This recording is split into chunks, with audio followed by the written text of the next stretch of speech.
While many printers have shifted their focus, Freeport Press has remained committed to the art of print. For companies that need a printing partner for magazines, look no further than Freeport Press. We offer the capabilities a customer would expect from a national printer while offering the level of customer service clients expect from a family-owned business. Freeport Press. We do print, and we do it well. freeportpress.com.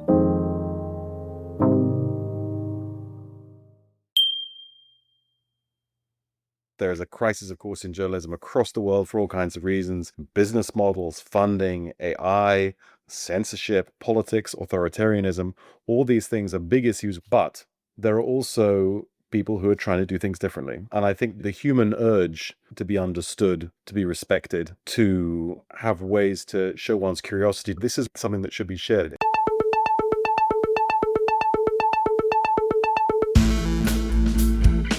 There are more than 7,000 languages in the world, and there's a good chance that you don't speak or read most of them. Being an English language speaker is, among other things, a huge privilege in this multilingual world, because while it may not be the most widely spoken first language, English is the language that is most widely spoken. There's a chance that you can get by in English almost everywhere, and so English speakers tend not to learn other languages, to their detriment and to the resentment of others. But that's another story.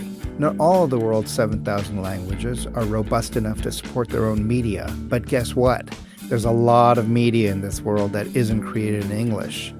Enter Translator, a magazine of translated journalism and reportage from around the world for the, quote, open-minded and the language curious, end quote. And in a world where much of our media is controlled by fewer and fewer people, this kind of wider view of what others are saying and thinking is, perhaps, more necessary than ever. Maybe the only surprising thing about Translator is that it wasn't created sooner. My name is Arjun Basu, and this is The Full Bleed. Charles, thanks for being here. Thank you very much. How did this project come about? I can imagine how it did, but I want to see if I'm assuming things right properly. I've essentially always been working in writing of different sorts, and generally writing and researching, because I've also worked in think tanks, about the world, not just the Anglosphere. But what I've noticed, and I'm not the only person, is that over the last few years there's been a kind of linguistic flattening, or flattening in general, of what is available easily to an English language audience in terms of reporting about the world beyond the Anglosphere. And I find this a really interesting phenomenon. It's I think also a very destructive phenomenon, but it's also an understandable phenomenon, right? Because there are a lot of people in the English-speaking world who imagine that the world takes place in English, because so much of it does, that the world is just in English. And actually what's happening is that people in the Anglosphere are getting a narrow view of the richness and diversity of the world.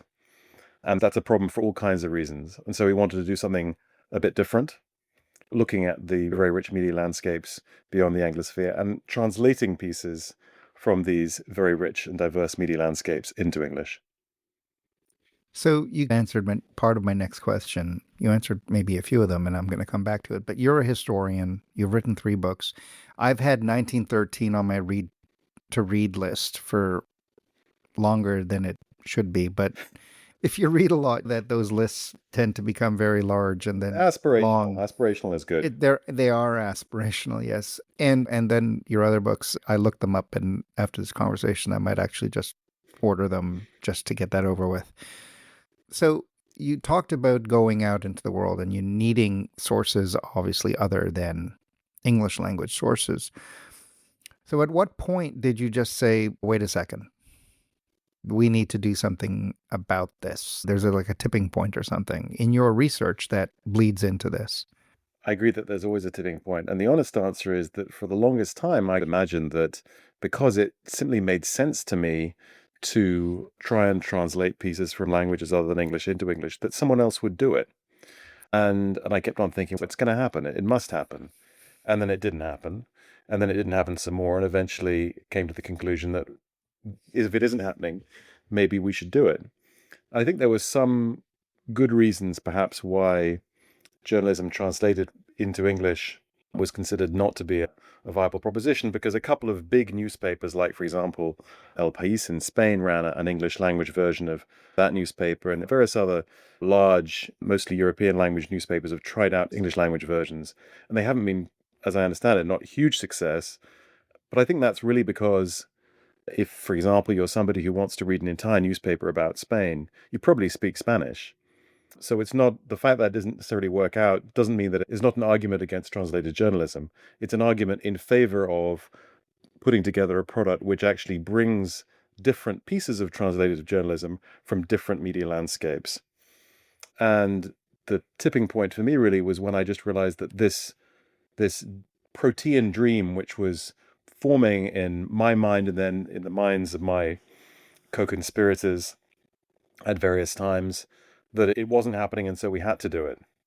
And there's a sort of, I think there's an urgency to this now, which probably didn't even exist 5 years ago, because I see monolinguistic media bubbles becoming more and more entrenched, and the flattening of the media landscape risking entrenching political and other inequalities. And we've moved beyond, I think, a world where it would be acceptable to imagine, really, that the world does take place in English. So I think it's also for Anglophones to realize that world's gone, and in a sense, good riddance to it, and therefore it's incumbent to try and do things differently.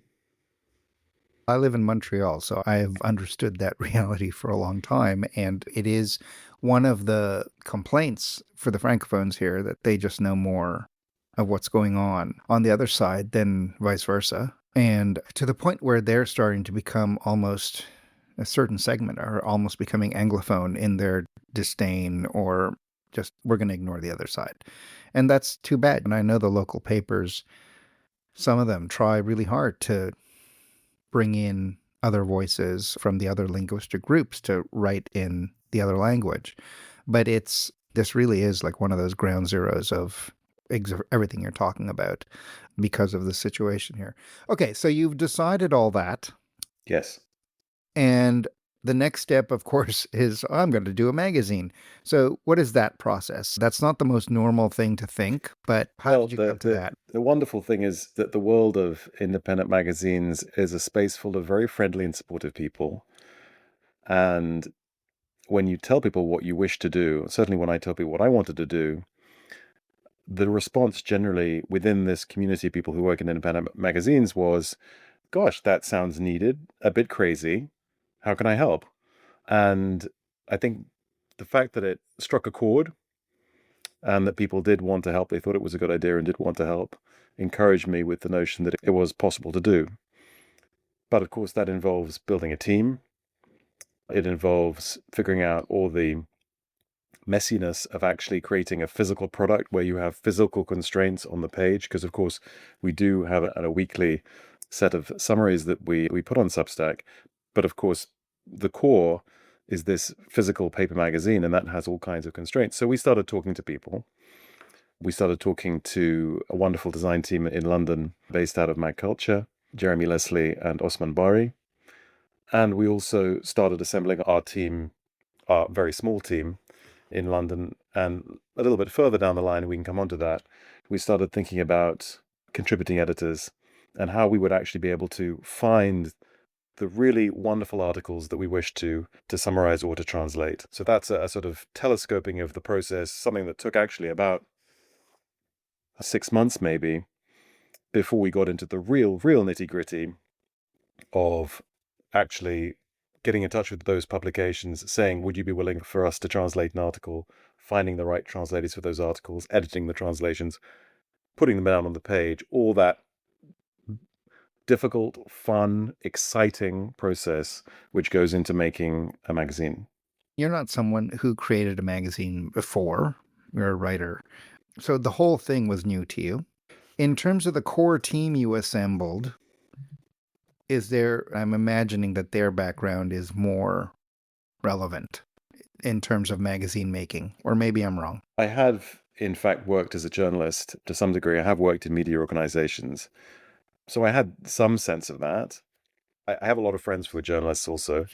I mean, journalists tend to be friendly and fun, I have to say. So that helps. I was certainly very helped at the outset with a colleague, Sally Davies, who has been the editor of a great publication called Eon. And then with the core team that we now have, Nazreen, Shami, Zanta, and Frankie, actually, we wanted to achieve a balance between people who'd worked in independent publications before. So that's the case with, for example, Zanta. And then with people who had worked also in organizations relating to translation, because obviously the translation community is a really key part of what it is that we're trying to do here. And then through our contributing editors, we're also trying to reach people who have worked in newsrooms as well, and who can help us with that, the more journalistic end of things. So it's really about assembling a team with a very wide set of skills and knowledges and backgrounds, and then seeing how that works.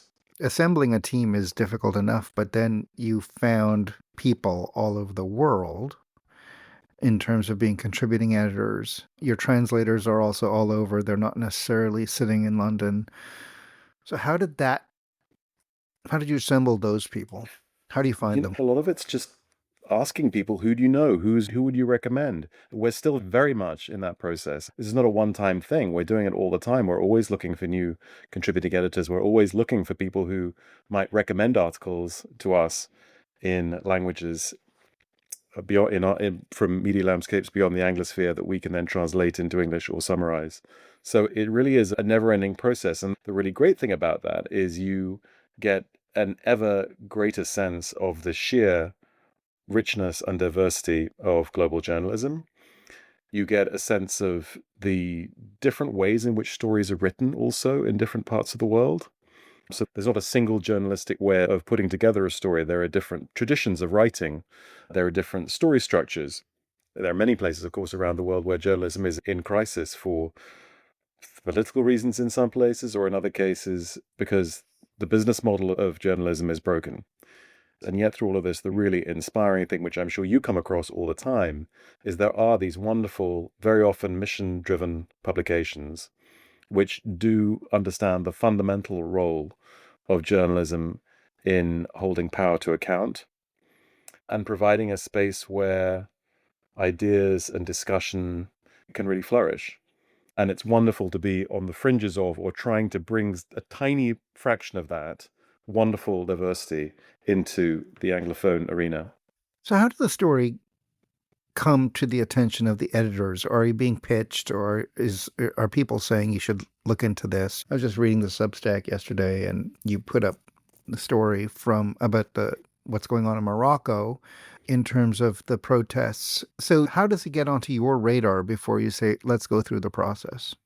We're still asking people to recommend pieces to us. That is the fundamental thing. If you see something which is of interest in a language other than English, just write us an email. We actually have on our website, we have a WhatsApp number. You can text a picture of the article. You can text the link to the article. We call it a hot tip line. So just send things in. That's the first thing.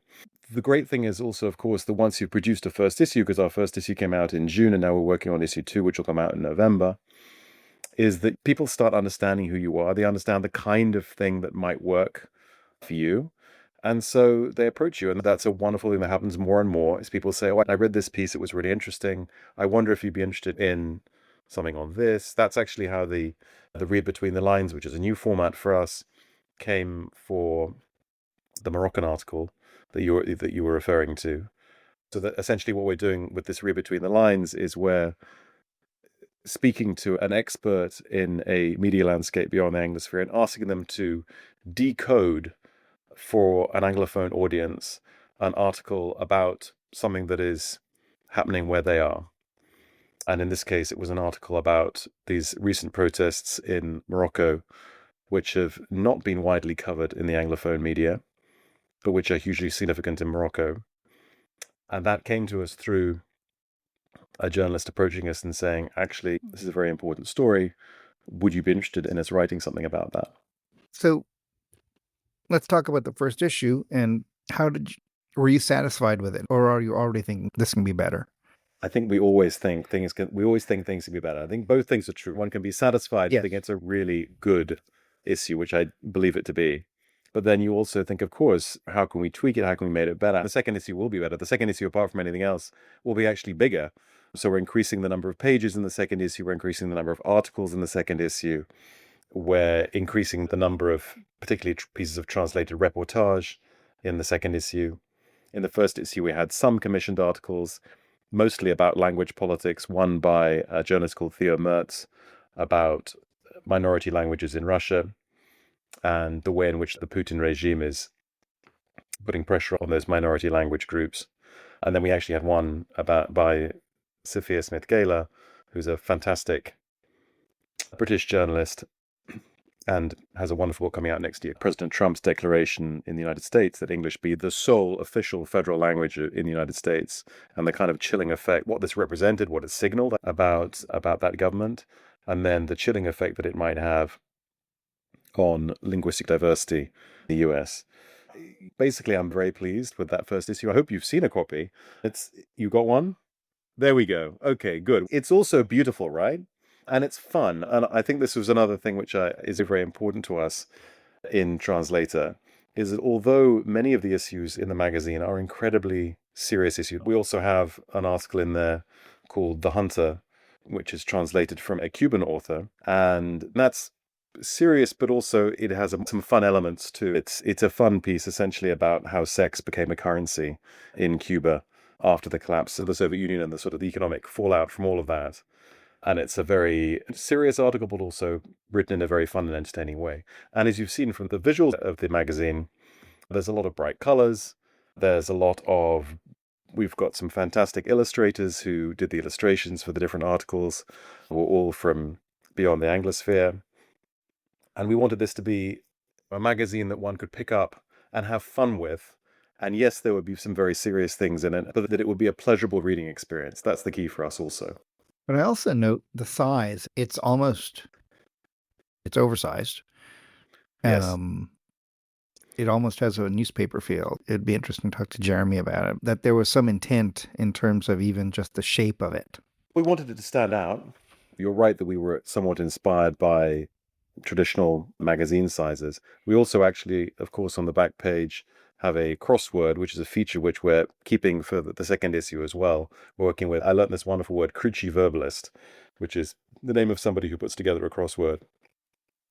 And we thought a crossword on the back was really a sort of a statement of intent. And it's funny, I've spoken to lots of people about the crossword, and many people say, I love the crossword. And I say, have you done it? And they say, no, but we love it.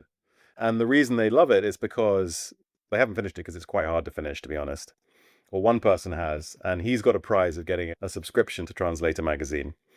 But what it signals, I think, is our desire that this leans into the sort of traditional idea of newspapers as things which have got lots of diversity in them. And you can read them at different times. You can pick them up, you can put them down.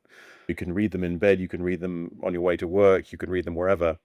And there's also something which is very important to me, which is that you can roll up this publication. It's not too precious. Because very often I find magazines, there is a certain kind of magazine which is really an object magazine. These really heavy things which you almost want to put gloves on to hold them. I don't want people to put on gloves to handle Translator. I want them to be looking at them in the kitchen while they're cooking. Maybe that's not safe, I don't know. But if they're a very good cook, don't do this at home. Well, maybe if you add recipes from the rest of the world, that might work. That's not a bad idea. So how did that conversation happen? You're starting a magazine, you go to Mag Culture, say you want to design this for us. How does that conversation happen? What is talked about? I should say that actually the way in which we came across Mag Culture was initially, of course, as a shop. And then later, actually, they run an event called the Flatline, which we attended online. And there was actually this one particular person, Osman Bari, who was talking about his magazine, Chutney. And Osman is just the nicest guy. I don't know whether you've had him on your program, but he is the nicest guy. And Sally and I said to each other, we need to work with Osman. So we asked Jeremy, how could we get in touch with Osman? And then he said, actually, maybe we can work all together. And so that was how that came about. And I feel that in the independent magazine space, as I said, because it's generally a very friendly space, people want to collaborate. People want to work on things they find interesting. It's a mission and passion-driven world. But it still needs to make sense financially and economically, of course, and be sustainable, both on a personal level and a financial level. But a lot of where it comes from is that desire, that interest, and that curiosity. So that's how that relationship started. So then how long did it take? You're dealing with a blank canvas. You see you're dealing with a blank canvas, but soon you're dealing with not quite a blank canvas, but a blank canvas with some squares on it. And those squares are pages. And let me tell you, well, you already know this, but if there's one thing more terrifying than one blank page, it's 40 blank pages. Because you think, oh my God, how am I going to fill 40 pages of material? And by the time you got to the end of the magazine, of course, the end of putting together the magazine together, you realize there's so much more you'd like to go in. And that provides the momentum for issue 2 and issue 3 and going forward.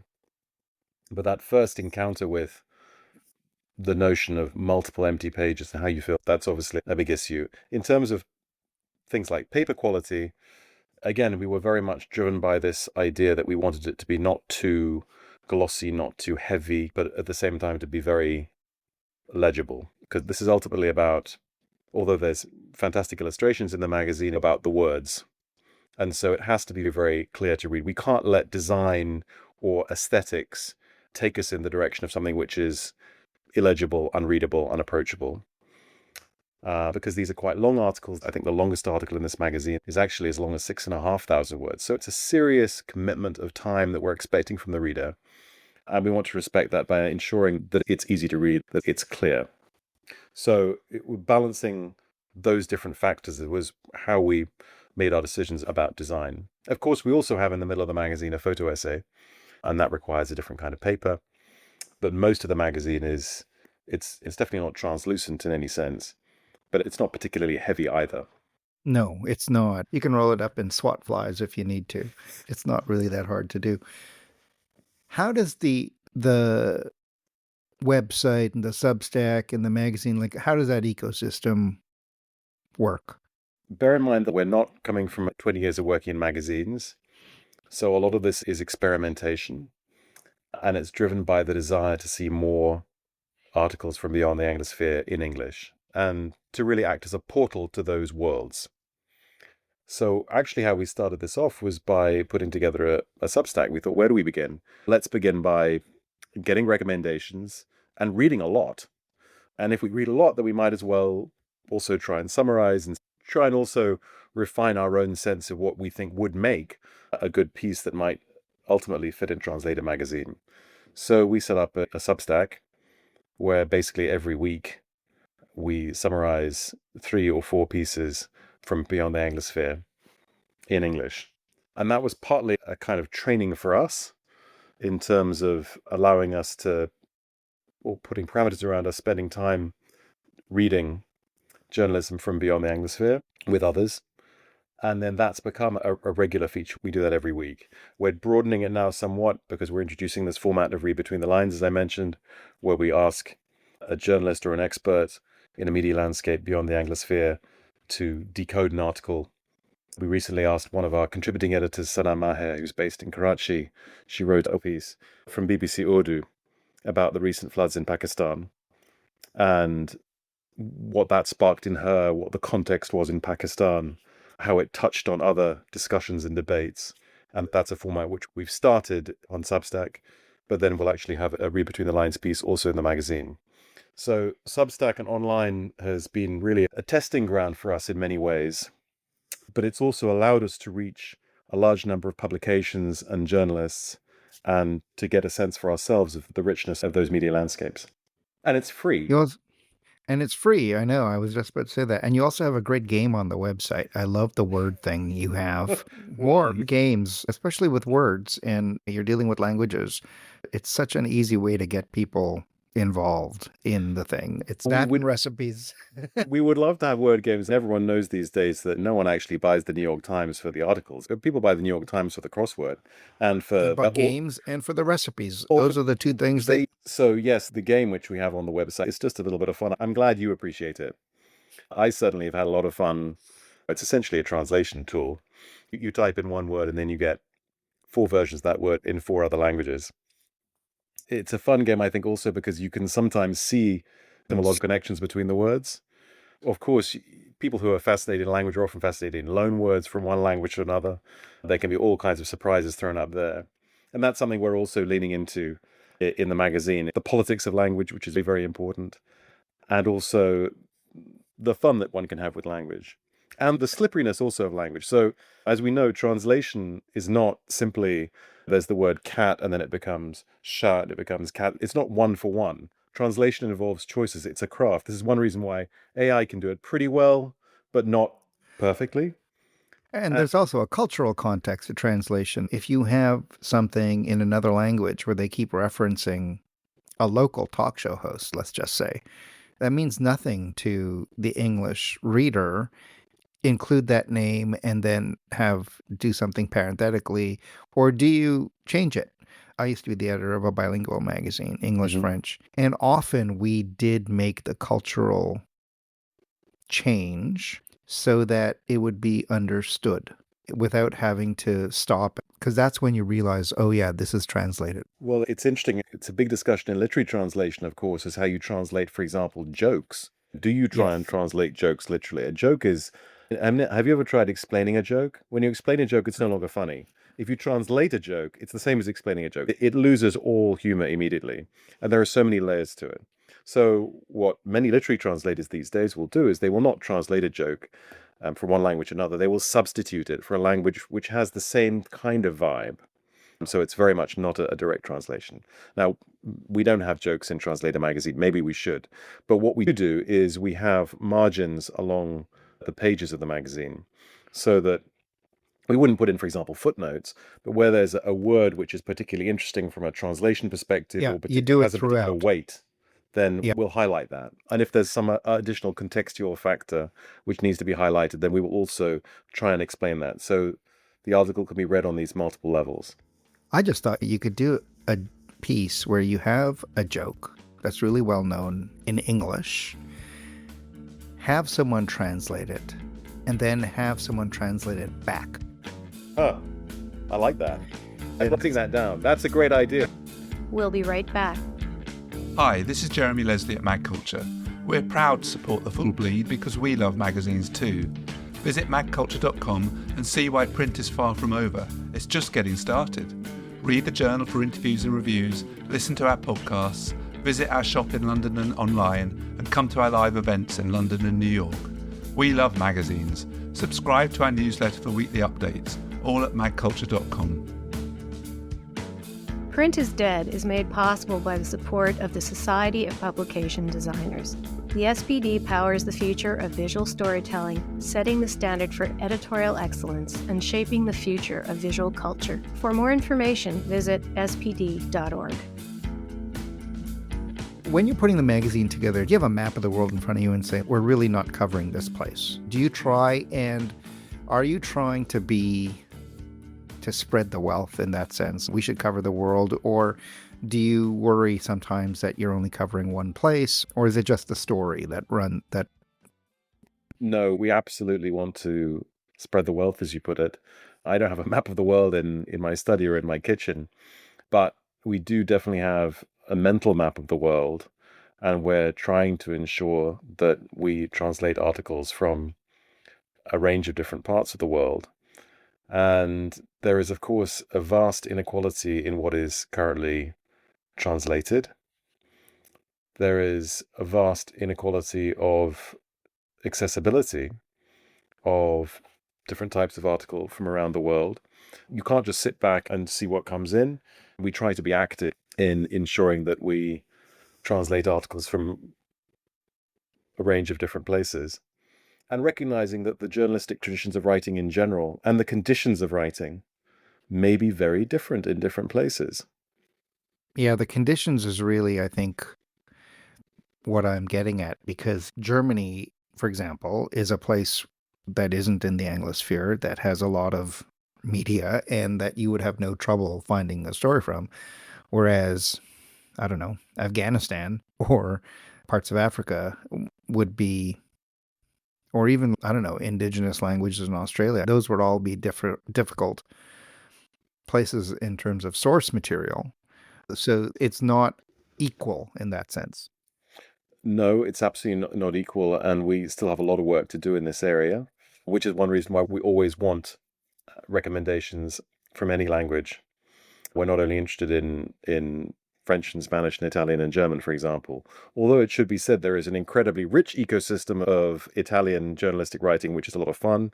And of course, there is a very rich ecosystem of journalism in Spanish, which is not just Spain, of course, but all of Latin America apart from Brazil. There are languages which are, in a sense, big languages, journalistically speaking, but we're also very keen not to ignore the many languages that are less prevalent. And they may be less prevalent, for example, they may be less prevalent online for various reasons. That's one big issue, which is one reason why we're keen also for people to send us photographs of articles that they're interested in. If it's not online, it doesn't need to be a link, it can be a photograph. Because we do want to ultimately translate articles from as many countries and as many languages. I'm not quite sure what our running total is in terms of languages from which we've summarized, I think maybe 30 languages. So it's not bad. And in the upcoming magazine, we have translations from Spanish, from Arabic, from Japanese, a wide range. But we always want more. And I personally have a great interest in also linguicide and in disappearing languages. And I think often there are very strong communities around journalism in languages that are under pressure, under strain, under stress. And that's also something that we wish to highlight. So what's the reception been to this? You say the magazine is for, I think it's in the editorial, or maybe it's on the website, for the open-minded and the language curious. I would say it's for the internationally curious. I think we're saying the same thing. People who want to better understand the world. It is a window into the world, for sure. So what's the reception been? It's very interesting you use the word window, because actually window was one of the names that we thought of for the magazine before Translator. The only thing was we were worried that people might think we were somehow owned by Microsoft. Yeah. So if you actually look up, if you want to buy www.window.co, it's incredibly expensive. I'm sure. So for various reasons, we decided that we'd go with Translator, which is better also because we do exactly what we say we're going to do. We translate. But translation is not only translation from one language to another, it can also be translating across cultures. And indeed, journalists very often are translators of that sort as well. But in terms of the reception, I mean, we've had a very warm reception from the translation community, which is obviously a very important community for us, and a very highly networked community. Translators tend to know each other. The world of translation is really a world in itself. So it means a lot to us. And where are most of your readers? That's a really good question. I'd say that most of our readers, initially, it was very much the United Kingdom and the US, but increasingly it's really broadened out. Quite a large number in Germany, actually. And I don't have the figures in front of me, but it's definitely broadening out. So this is another interesting point, I think, which is that although we're interested in journalism from beyond the Anglosphere, of course, people do speak English all around the world. And people who speak English don't have to be in the UK or the US or Australia or even Canada, for that matter. And I think often when you see publications that are exclusively based in the UK or the US or Canada, they have in their minds, or the editors maybe have in their minds, what would a Canadian reader want? What would an American reader want? What would a British reader want? It tends to be quite reductive, because actually there are all kinds of readers. There are lots and lots of readers. There are also lots of Anglophone readers, and they aren't all in these countries. And so I think we need to get beyond the notion that if you speak this language, then you're going to be in this place and you want to think about the world in this way. And you're only going to be interested in reading about another place in this particular way that other people have written about or read about before. So we need to get beyond that and offer something which is richer. And that's what we're trying to do. But to get back to the point about the reception, it's been good. Enough that you're putting the second issue to bed. So what is the hope for this? What is the future of Translator as a media? Look, we have all kinds of ideas. We certainly want to increase the frequency of the magazine. So I said issue 2 in November, and then we're already looking at issues 3, 4, 5, and 6. We'd like to make it as frequent as once every 2 months, but probably quarterly is going to be the right cadence, at least for next year, while we build up our muscle memory. We really do have an ambition to provide a portal for Anglophone readers into the very rich and diverse media landscapes of different languages from around the world. And we think this is a way to do it. We're thinking about how we might do that also in terms of audio. It turns out, of course, that on Substack, you can, I think, listen to the summaries in some kind of computer-generated voice. Some people say that's really good. I guess that's another way of accessing the work that we do, at least on Substack, is to listen to those voices. But I think what we would like to also create is a community of readers and writers and translators, and allow for discussions to take place between those individuals, which we would then have as a podcast. So we're keen to create a space where we can learn, for example, about the story behind the story. So if there's an article in our publication, then how did it come to be? How did it come about? How did it come to us? That's one thing.